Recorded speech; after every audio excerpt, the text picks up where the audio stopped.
pemirsa, senang sekali berjumpa kembali dalam acara Today's Inspiration. Kali ini topiknya menarik, bebenah otak. Loh, kok otak aja mesti dibebenahin ya saudara? Betsy Johnson berkata, sukses sejati adalah apabila Anda benar-benar fokus melakukan perjalanan hidup Anda. Lupakanlah semua yang merupakan sampah di masa yang lalu dan berjalanlah ke depan dengan kecepatan penuh. Apakah Anda percaya bahwa otak kita kadang-kadang harus dibenahi untuk menuju sukses? Anda menganggap saya bercanda kali, Pak Samuel ini bercanda. Masa otak harus dibenahi juga? Otak kok harus dibenahi kayak membenahi rumah kita saja setiap hari. Ternyata saudara pemirsa, memang otak harus dibenahi agar kita dapat berkembang dalam hidup ini. Kadang-kadang otak kita penuh dengan pikiran jahat, saudara. Pikiran kotor, pikiran negatif. Kalau memang demikian, keadaan itu akan memblok masa depan kita. Kalau otak kita tidak dibenahi, maka rasanya kita terhalang untuk maju. Otak kan juga ada ruangan-ruangan seperti dalam sebuah rumah yang disebut lobe. Ada 4 buah lobe atau ruangan dalam otak kita. Front lobe bagian depan, parietal lobe, temporal lobe, dan occipital lobe. Semua terdapat di bagian korteks yang terdiri dari neural tissue, artinya lapisan-lapisan saraf yang tebal. Loop-loop ini berhubungan dengan penglihatan, pengendalian motorik, dan juga cara kita berbahasa. Bagian kanan dan kiri otak yang beratnya 3 kg kurang lebih sama bentuknya. Jadi kamar-kamar inilah yang harus dibenahi supaya pikiran kita bersih, lancar, dan terang. Kalau saraf-saraf ini tidak berfungsi, kita dapat mengalami stroke, saudara. Filsuf Hippocrates berkata, orang harus tahu bahwa segala perasaan kita yang baik atau buruk hanya datangnya dari otak kita. Misalnya kegembiraan, kesenangan, tertawa, kesedihan, duka cita, kehilangan harapan, dan ratapan. Dalam sejarah yang panjang dikatakan bahwa pikiran itu katanya terpisah dari otak. Bahkan dalam ilmu neuroscience atau ilmu saraf, mekanisme bagaimana otak beraktivitas tetap merupakan sebuah misteri katanya. Masalahnya, otak kita lebih senang menyimpan hal yang negatif daripada yang positif. Oleh karena itu kita harus bebenah otak supaya pikiran positif yang berada dalam otak kita. Dalam makalahnya Rick Hanson, seorang neuropsikologis yang berjudul Hardwiring Happiness, The New Brain Science of Contentment, Calm and Confidence, artinya menghubungkan kebahagiaan, pengetahuan, otak yang baru mengenai kepuasan, ketenangan, dan keyakinan diri, berkata, otak kita itu seperti bahan velero untuk pengalaman negatif dan bahan teflon untuk pengalaman positif. Hal ini membuat kita aman. Hal ini menyebabkan kita selalu sadar dan mengetahui bila ada sesuatu yang negatif datang ke dalam diri kita dalam selang sehari, namun kurang memperhatikan hal-hal positif yang terjadi pada diri kita karena sibuk menghadapi permasalahan dan kekhawatiran yang selalu muncul. Misalnya sebagai pengusaha kita cenderung membesar-besarkan ancaman atas usaha kita, namun tidak memperhatikan kemungkinan peluang yang ada sebagai akibat dari ancaman tersebut. Dalam hubungan kita dengan teman, pegawai, rekan kerja, keluarga, kepercayaan adalah seperti sesuatu yang mudah dicapai, namun dapat dengan mudah juga hilang. Hanson juga berkata, pengalaman yang tidak menyenangkan akan segera disimpan dalam memori kita. Misalnya sesuatu yang buruk tentang seseorang lebih mudah diingat, saudara, daripada kebaikan orang itu. Makanya kita perlu bebenah otak kita agar selalu mengingat yang baik dari seseorang dan melupakan yang buruk.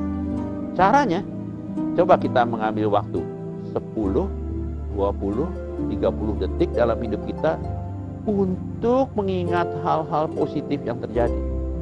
Bukan saja diingat-ingat, tetapi diperhatikan dan dimasukkan dalam pikiran kita. Lebih sering kita melakukannya, maka kita akan jadi positif. Menurut Hanson ada 3 hal yang harus dibangun. Rasa aman, rasa puas, dan menjaga hubungan dengan orang lain.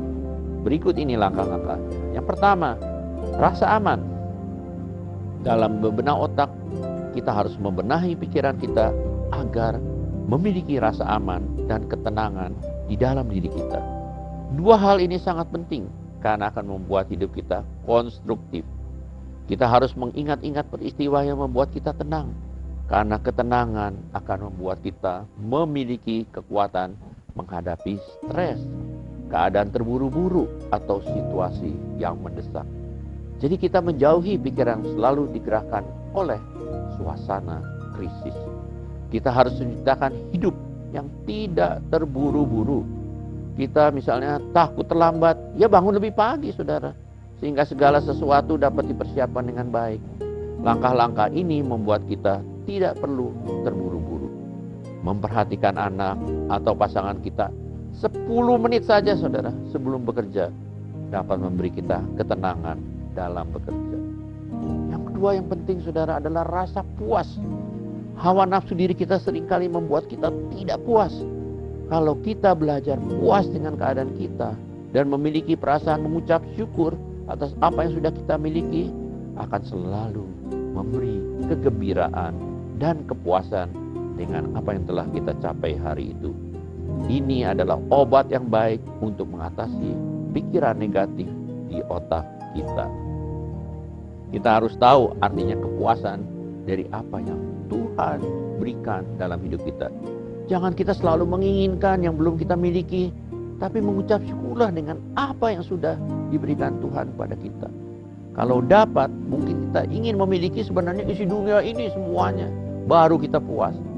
Kita harus punya rumah baru, mobil baru, handphone baru. Kepuasan sedemikian hanya sementara saudara, seperti busa sabun yang ditiup ke udara, lalu meletus dan hilang. Nanti akan timbul keinginan baru lagi. Jadi kita harus belajar apa yang membuat kita puas, mencapai yang kita targetkan, omset hari ini yang kita peroleh, itu kita harus puas. Saya mengetahui beberapa penjual yang dagangannya sebenarnya laris, lalu buru-buru menutup kedainya dan beristirahat. Banyak orang mengatakan kepadanya, kenapa engkau nggak tambah lagi bahannya, biar bisa tambah lagi omsetnya? Jawabannya, saya sudah puas dengan apa yang saya dapat dan saya mau menikmati hidup. Jawaban yang menunjukkan mereka tidak serakah. Yang penting dagangannya sudah laku. Oleh karena itu, carilah sesuatu pekerjaan atau kegiatan yang membuat Anda puas, bukan sesuatu yang berlebih-lebihan. Yang ketiga, penting sekali menghargai orang lain. Coba Anda ingat perbuatan kecil yang Anda lakukan bagi orang lain hari ini. Misalnya di tengah kemacetan Jakarta, Anda rela berkunjung ke seseorang walaupun hanya sebentar untuk menghibur orang tersebut. Mungkin Anda datang di kondangan orang biasa, bukan yang mewah, atau datang mendoakan orang yang sedang dirundung persoalan. Bila kita memiliki rasa compassion dan mau berbuat sesuatu untuk orang lain, rasa puas yang ada di dalam hati kita tidak terbayarkan, saudara. Ya kan, suatu rasa bahagia yang dirasakan orang lain dan tentunya pada diri kita sendiri juga. Dalam hidup ini kita tidak perlu mengukur semuanya dengan kemewahan, namun kita dapat mengukur dengan momen-momen penting yang ada di dalam kehidupan orang lain. Coba bayangkan perasaan orang yang sudah tua dan mendekati kematiannya. Apa yang Anda pikirkan sekarang? Banyak di antara mereka akan menjawab, waktu kita sudah tua, akan sedikit teman bisnis atau mantan karyawan atau orang yang pernah kita tolong yang berada di sekitar ranjang kematian kita. Akhirnya hanya teman baik dan keluarga yang masih mau memperhatikan kita di akhir hidup kita yang akan menemani kita. William Jones, seorang psikolog, berkata, prinsip dasar dalam hidup manusia adalah ingin dihargai siapapun dia ataupun apapun keadaannya. Jangan kesibukan kita sehari-hari menghilangkan peluang untuk menghargai seseorang di dalam hidup ini. Nah saudara, kalau kita mau benahi otak kita dan membawa kesuksesan dalam hidup kita, bukan saja kesuksesan finansial akan datang, tetapi kebahagiaan sejati yang susah diraih hari-hari ini akan datang karena rasa individualistik kita yang terus berkembang menjadi people oriented. Kesuksesan sejati bukan diukur dari jumlah materi yang kita miliki, tapi kesuksesan adalah keadaan di mana kita ingin berada, menjalani hidup kita, dan bagaimana kepuasan kita dalam hidup ini serta menjumpai sebuah goal dan mampu mencapainya. Itu kata Lindsay Wicks.